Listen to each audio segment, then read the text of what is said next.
Hello friends, ओम श्री गणेशाय नमः। आप सभी का स्वागत है आपके अपने यूट्यूब चैनल पर। आप सभी को संकष्टी चतुर्थी और करवा चौथ की हार्दिक शुभकामनाएं।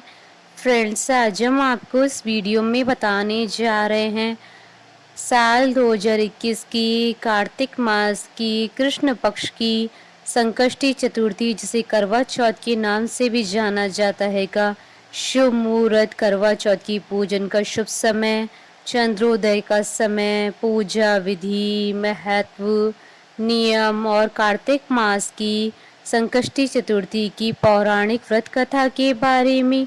फ्रेंड्स, वीडियो शुरू करने से पहले आपसे रिक्वेस्ट है, अगर आप हमारे चैनल पर नए हैं और आपने अभी तक चैनल को सब्सक्राइब नहीं किया है तो प्लीज़ सब्सक्राइब कीजिएगा चैनल को, साथ ही प्रेस कीजिएगा बेल आइकन को, जिससे नए वीडियो से रिलेटेड नोटिफिकेशन आपको तुरंत प्राप्त हो सके।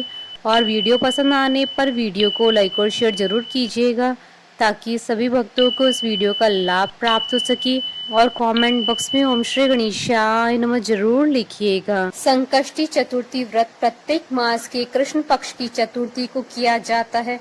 कार्तिक मास के कृष्ण पक्ष की चतुर्थी को किया जाने वाला व्रत कार्तिक संकष्टी गणेश चतुर्थी व्रत कहलाता है। इसे करवा चौथ भी कहते हैं। इस दिन पिंग गणेश की पूजा की जाती है। सौभाग्यवती स्त्रियां इस दिन अपने पति की लंबी उम्र के लिए व्रत रखती हैं, गणेश जी को करवा अर्पित करती हैं। यह व्रत स्त्रियों को अखंड सौभाग्य प्रदान करता है।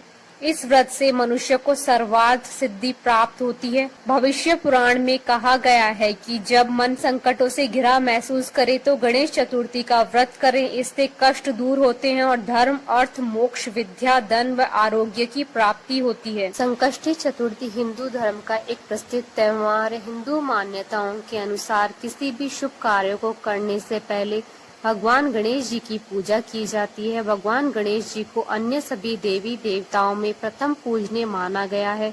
इन्हें बुद्धि, बल और विवेक के देवता का दर्जा प्राप्त है। भगवान गणेश अपने भक्तों की सभी परेशानियों और विघ्नों को हर लेते हैं, इसलिए इन्हें विघ्नहर्ता और संकट मोचन भी कहा जाता है। वैसे तो हिंदू धर्म में देवी देवताओं को प्रसन्न करने के लिए ढेरों व्रत और उपवास आदि किए जाते हैं, लेकिन भगवान गणेश जी के लिए किया जाने वाला संकष्टी चतुर्थी व्रत काफी प्रचलित है।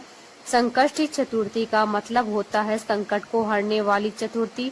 संकष्टी संस्कृत भाषा से लिया गया एक शब्द है, जिसका अर्थ होता है कठिन समय से मुक्ति पाना। इस दिन व्यक्ति अपने दुखों से छुटकारा पाने के लिए गणपति जी की आराधना करते हैं। पुराणों के अनुसार चतुर्थी के दिन गौरी पुत्र गणेश जी की पूजा करना बहुत फलदायी होता है। इस दिन लोग सूर्योदय के समय से लेकर चंद्रमा उदय होने तक के समय तक उपवास रखते हैं। संकष्टी चतुर्थी को पूरे विधि विधान से गणेश जी की पूजा पाठ की जाती है। हिंदू पंचांग के अनुसार चतुर्थी हर महीने में 2 बार आती है, जिसे लोग बहुत श्रद्धा से मनाते हैं। पूर्णिमा के बाद आने वाली चतुर्थी को संकष्टी चतुर्थी कहते हैं। वहीं अमावस्या के बाद आने वाली चतुर्थी को विनायक चतुर्थी कहते हैं। संकष्टी चतुर्थी को भगवान गणेश जी की आराधना करने के लिए विशेष दिन माना गया है। फ्रेंड्स, अब आइए जानते हैं कार्तिक मास की संकष्टी चतुर्थी की शुभ मुहूर्त के बारे में। हिंदू पंचांग के अनुसार इस बार संकष्टी चतुर्थी 24 अक्टूबर 2021 रविवार के दिन है। कार्तिक कृष्ण चतुर्थी तिथि प्रारंभ होगी 24 अक्टूबर 2021 को सुबह 3:01 पर और कार्तिक कृष्ण चतुर्थी तिथि का समापन होगा 25 अक्टूबर 2021 को शाम 5:43 पर। करवा चौथ की पूजा का शुभ समय रहेगा शाम 5:43 से शाम 6:59 तक और चंद्रोदय का समय रहेगा 24 अक्टूबर 2021 को रात्रि 8:07 पर। फ्रेंड्स, अब आइए जानते हैं संकष्टी चतुर्थी की पूजन विधि और नियमों के बारे में। गणपति में आस्था रखने वाले लोग इस दिन उपवास रखकर उन्हें प्रसन्न कर अपने मनचाहे फल की कामना करते हैं।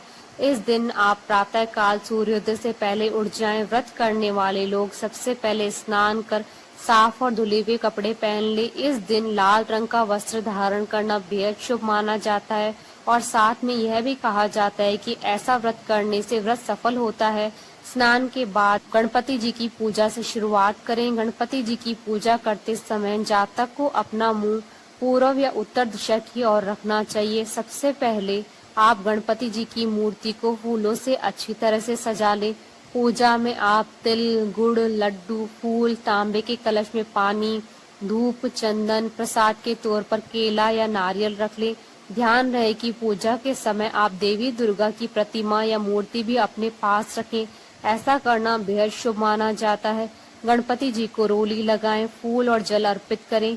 संकष्टी को भगवान गणपति जी को तिल के लड्डू और मोदक के भोग लगाएं। गणपति जी के सामने धूप दीप जलाकर ओम गण गणपतये नमः मंत्र का जाप करें। पूजा के बाद आप फल, मूंगफली, खीर, दूध या साबूदाने को छोड़कर कुछ भी न खाएं। बहुत से लोग व्रत वाले दिन सेंधा नमक का इस्तेमाल करते हैं, लेकिन आप सेंधा नमक नजरअंदाज करने की कोशिश करें। शाम के समय चांद निकलने से पहले आप गणपति जी की पूजा करें और संकष्टी व्रत कथा का पाठ करें। पूजा समाप्त होने के बाद प्रसाद बांटे। रात को चांद देखने के बाद व्रत खोला जाता है और इस प्रकार संकष्टी चतुर्थी का व्रत पूर्ण होता है। संकष्टी चतुर्थी के दिन भगवान गणेश जी का सच्चे मन से ध्यान करने से व्यक्ति की सभी मनोकामनाएं पूरी हो जाती है और जातक को विशेष लाभ की प्राप्ति होती है।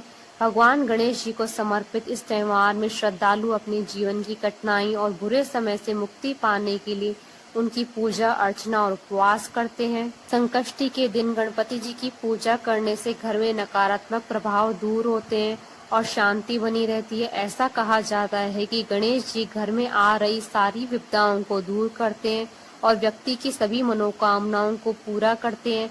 चंद्र दर्शन भी चतुर्थी के दिन बेहद शुभ माना जाता है। सूर्योदय से प्रारंभ होने वाला यह व्रत चंद्र दर्शन के बाद ही संपन्न होता है। पूरे साल में संकष्टी के 13 व्रत किए जाते हैं। सभी व्रत के लिए एक अलग व्रत कथा है। फ्रेंड्स, अब आइए प्रारंभ करें कार्तिक मास की कृष्ण पक्ष की संकष्टी गणेश चतुर्थी की पौराणिक व्रत कथा। पार्वती जी कहती हैं कि हे भाग्यशाली लंबोदर, भाषणकर्ताओं में श्रेष्ठ कार्तिक कृष्ण चतुर्थी को किस नाम वाले गणेश जी की पूजा किस भांति करनी चाहिए। श्री कृष्ण जी ने कहा कि अपनी माता की बात सुनकर गणेश जी ने कहा कि कार्तिक कृष्ण चतुर्थी का नाम संकटा है। उस दिन पिंग नामक गणेश जी की पूजा करनी चाहिए। पूजन पूर्वोक्त विधि से करना उचित है। भोजन एक बार करना चाहिए। व्रत और पूजन के बाद ब्राह्मण को भोजन करवाकर स्वयं मौन होकर भोजन करना चाहिए। मैं इस व्रत का महात्म्य कह रहा हूँ, सावधानी पूर्वक श्रवण कीजिए। कार्तिक कृष्ण चतुर्थी को घी और उड़द मिलाकर हवन करना चाहिए। ऐसा करने से मनुष्य को सर्वार्थ सिद्धि प्राप्त होती है। श्री कृष्ण जी ने कहा कि वत्रासुर दैत्य ने त्रिभुवन को जीत करके संपूर्ण देवों को परतंत्र कर दिया। उसने देवताओं को उनके लोकों से निष्कासित कर दिया। परिणाम स्वरूप देवता लोग 10 दिशाओं में भाग गए। तब सभी देव इंद्र के नेतृत्व में भगवान विष्णु के शरणागत हुए। देवों की बात सुनकर विष्णु ने कहा कि समुद्री द्वीप में बसने के कारण वे निरापद होकर बलशाली हो गए हैं। पितामह ब्रह्मा जी से किसी देवों के द्वारा न मरने का उन्होंने वर प्राप्त कर लिया है। अतः आप लोग अगस्त्य मुनि को प्रसन्न करें। वे मुनि समुद्र को पी पाएंगे, तब दैत्य लोग अपने पिता के पास चले जाएंगे। आप लोग सुख पूर्वक स्वर्ग में निवास करने लगेंगे। अतः आप लोगों का कार्य अगस्त्य मुनि की सहायता से ही पूरा होगा।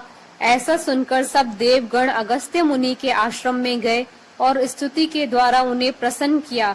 मुनि ने प्रसन्न होकर कहा कि हे देवताओं, डरने की कोई बात नहीं है। आप लोगों का मनोरथ अवश्य ही पूरा होगा। मुनि की बात से सब देवता अपने अपने लोक को चले गए। इधर मुनि को चिंता हुई कि 1,00,000 योजन इस विशाल समुद्र को मैं कैसे पी सकूंगा। तब गणेश जी का स्मरण करके संकट चतुर्थी के उत्तम व्रत को विधि पूर्वक संपन्न किया। 3 महीने तक व्रत करने के बाद गणेश जी उन पर प्रसन्न हुए। उसी व्रत के प्रभाव से अगस्त्य जी ने समुद्र को सहजी पान करके सुखा डाला। गणेश जी की इस बात से पार्वती जी अत्यंत प्रसन्न हुई। कृष्ण जी कहते हैं कि हे महाराज युधिष्ठिर, आप भी चतुर्थी का व्रत कीजिए। इसके करने से आप शीघ्र ही सब शत्रुओं को जीतकर अपना राज्य पा पाएंगे। श्री कृष्ण के आदेशानुसार युधिष्ठिर ने गणेश जी का व्रत किया। व्रत के प्रभाव से उन्होंने शत्रुओं को जीतकर अखंड राज्य प्राप्त कर लिया। बोलिए भगवान गणेश की जय। हमारे साथ इस वीडियो में अंत तक बने रहने के लिए आपका धन्यवाद। ओम श्री गणेशाय नमः।